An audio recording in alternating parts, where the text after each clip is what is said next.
Les Postos, on se retrouve pour une nouvelle vidéo. Alors le Brésil s'est imposé sans trembler face à la Serbie 2-0 pour son entrée dans la Coupe du Monde. Sa star Neymar est sorti sur blessure. Neymar et les blessures, c'est une mauvaise telenovelas, comme on dit au Brésil, un feuilleton qui se répète et laisse un goût amer quant au formidable potentiel d'un joueur décidément trop fragile. Ce soir, la star du Paris Saint-Germain et du Brésil a d'abord brillé sur le terrain, accélérant à chaque prise de balle, même si c'est son partenaire de jeu, Richarlison, qui a marqué les 2 buts de la victoire du Brésil, dont un formidable ciseau. Mais le principal fait de ce match s'est produit à la 80e minute sur un tacle rugueux d'un défenseur serbe. La cheville droite de Neymar était touchée immédiatement, un remplacement a été ordonné et le joueur sortait en grimaçant. Alors première question, Nono, tu mènes 2-0, tu sais que Neymar est fragile, est-ce que Tite a fait une faute en le laissant sur le terrain? Je pense pas. Bon, même s'il aurait pu le faire sortir, là il n'y avait aucun prémisse comme quoi il allait se blesser, pour reconnaître que Neymar est malheureux, mauvais coup sur une action anodine. Voilà, c'est la cheville qui trinque encore. Donc ma réponse? La réponse, c'est que c'est pas une erreur de Tite, c'est un coup malheureux. Alors moi, je ne suis pas du tout d'accord avec toi. Pour moi, c'est une erreur de Tite. On voit la différence entre un grand coach, Luis Enrique, qui a remporté une Ligue des Champions, qui a remporté des titres nationaux, qui a entraîné des grands joueurs, contrairement à Tite, qui n'a jamais participé à un seul match de Ligue des Champions dans sa vie. Qu'est-ce qu'il a fait, Luis Enrique, hier? Il mène 3-0. Il voit que son joueur, qui est phénoménal, Pedri, ne peut pas se blesser, on ne peut pas se permettre de le perdre, et on le sort à la 56e minute de jeu. Voilà la différence entre un grand entraîneur, Nono, qui peut, comment expliquer la chose, il le sent le coup, ça peut être prévisible qu'il se blesse, il le sort à la 56e Pedri, l'autre il le sort pas du tout, et voilà ce qui arrive. Donc moi je suis pas d'accord avec toi sur ce sujet-là. Voilà la différence entre les grands coachs, très clairement. Je pense que les pros football seront d'accord avec moi. Alors la suite est poignante, que l'on apprécie ou non le joueur et l'homme sur le banc de touche. Neymar s'effondrait en larmes, réconforté par Paqueta, qui n'a dit que c'était pas grave. Je ne sais pas depuis quand Paqueta est médecin. Moïse Kean avait dit pareil sur Neymar il y a 1 an et demi. Neymar c'était 2 mois. Donc je ne prends pas en compte l'avis des joueurs sur la médecine. Une poche de glace a été posée sur sa cheville, victime de nombreuses blessures tout au long de sa carrière. Il subit souvent un traitement de faveur de la part des joueurs adverses, on va pas se mentir. L'ancien attaquant du Barça avait déjà été touché à cette même cheville en juin 2019. Alors peut-il manquer l'intégralité de la Coupe du Monde? Est-ce qu'il va le revenir très vite?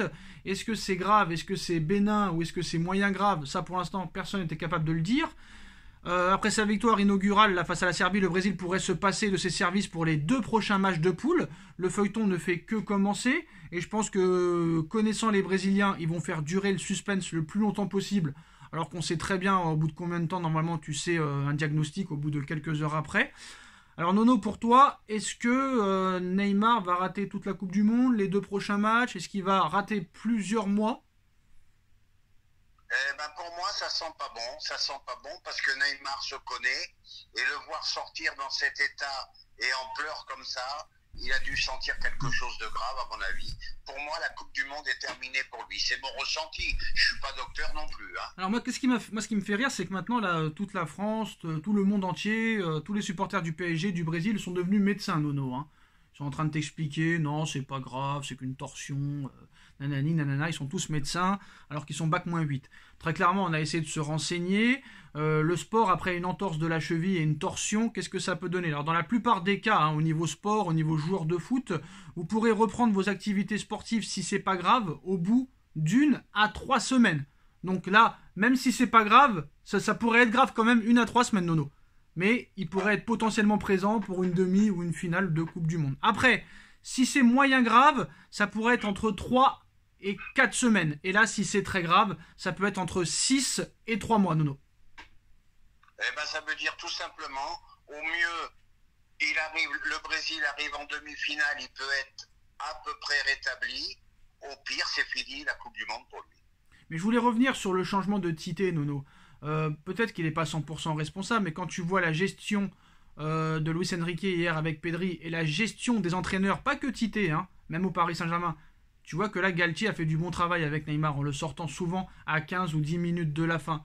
Tu mènes 2-0, premier match de la Coupe du Monde, Nono, je suis désolé, mais il doit le sortir. Tu connais la fragilité du joueur. Tu le connais par cœur. Tu es sélectionneur depuis plus de 5 ans. Et à un moment donné, tu as une certaine responsabilité, non? Ben, le match étant plié avec une telle domination et avec un tel réservoir sur le banc, c'est ça. Là, je vais te rejoindre. Il pouvait le sortir. C'est ça. T'as Anthony sur le banc. T'as Gabriel Jesus qui fait un début de saison incroyable avec Arsenal. Même Anthony qui est plutôt pas mal avec Manchester United.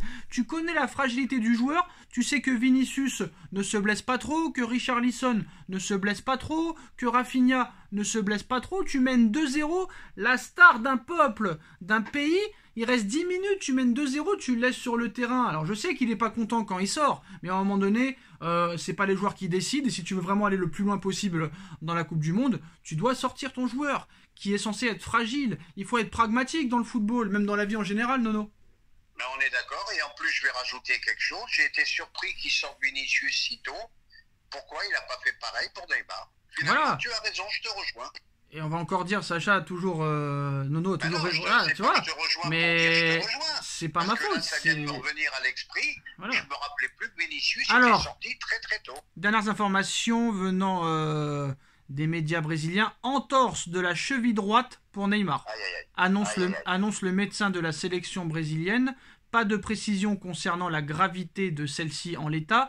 Il va falloir attendre encore 24 heures pour en savoir plus, mais c'est officiellement une entorse de la cheville droite. Eh ben, c'est une entorse de la cheville droite, comme je te dis. Comme je te dis, au mieux, demi-finale de Coupe du Monde s'ils arrivent jusqu'à là. Alors une entorse de la cheville est un étirement ou une déchirure ligamentaire survenant lors d'une torsion brutale de cette articulation. C'est ce qui s'est passé ce soir face à cette blessure. Elle concerne le plus souvent le ligament latéral externe. Alors là, Nono, si vraiment le latéral externe est touché, là je pense que c'est même la deuxième partie de saison qui est remise en cause. Hein. On est d'accord. Donc maintenant, très mauvaise nouvelle aussi pour le Paris Saint-Germain, parce qu'on a eu un Neymar en feu en ce début de saison. Donc dans la plupart des cas, ça peut être entre soit 1 semaine, 3 semaines, 6 semaines ou 3 mois. Donc maintenant, on va attendre et on va retenir notre souffle, Nono. Mais ce serait dommage parce que depuis le début de saison, on avait un Neymar quand même assez impressionnant dans tous les aspects. Que ce soit mental, les physiques, au niveau des prestations, les passes décisives, les buts. C'est vraiment dommage quand même. Là, vraiment, c'est vraiment dommage. Ah, c'est vraiment un coup de malchance. Là, moi, je suis triste pour lui. Hein. Le mec, il a fait tous les efforts pour revenir, aussi bien en club qu'en sélection. Là, je suis très peiné pour lui ce soir. Je suis un peu quand même de ton côté aussi parce que force est de constater que même si Tite aurait sorti Neymar à la 60e ou 65e par exemple, il n'était pas impossible qu'au deuxième match, il prenne un tacle comme ça à la 10e minute, à la 15e minute de jeu. Hein. Voilà. Aussi, oui. Malheureusement, Neymar les accumule, ses blessures, depuis le début de sa carrière. Rappelle-toi de la Coupe du Monde où il a failli se faire fracasser, ça a tenu à un fil, ça aurait pu être très grave quand la Coupe du Monde a eu lieu au Brésil. Il n'a pas de chance, ce garçon, il n'a pas de chance. Non, au Brésil, Nono, il avait été blessé avec le Paris Saint-Germain au mois de janvier. Il avait tout fait pour revenir et très clairement, il était revenu un peu trop tôt et voilà. Ça avait mal fini. Ouais. Défaite contre la Belgique en quart de finale. Voilà les postons. En tout cas, entorse de la cheville droite pour Neymar. C'est officiel. Durée d'indisponibilité, on le saura dans 24 heures. Mais quoi qu'il arrive, ce sera plusieurs semaines. Dites-nous en commentaire ce que vous en pensez. On like, on partage, on commente, on s'abonne. Merci Nono d'avoir été là et on se retrouve très vite pour une nouvelle vidéo. Tchuss. Tchuss.